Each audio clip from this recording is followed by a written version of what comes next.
ब्राह्मीं च वैष्णवीं भद्रां षड्भुजां च चतुर्मुखां त्रिनेत्रां च त्रिशूलां च पद्मचक्रगदाधरां पीताम्बरधरां देवीं नानालङ्कारभूषितां तेजःपुञ्जधरां श्रेष्ठां ध्यायेत् बालकुमारिकाम् ओङ्कारलक्ष्मीरूपेण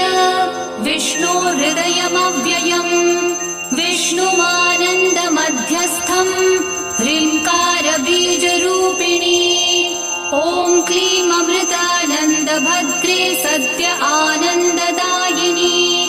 ॐ श्रीं दैत्यभक्षरदां शक्तिमालिनि शत्रुमर्दिनी तेजःप्रकाशिनी देवी वरदा शुभकारिणी ब्राह्मी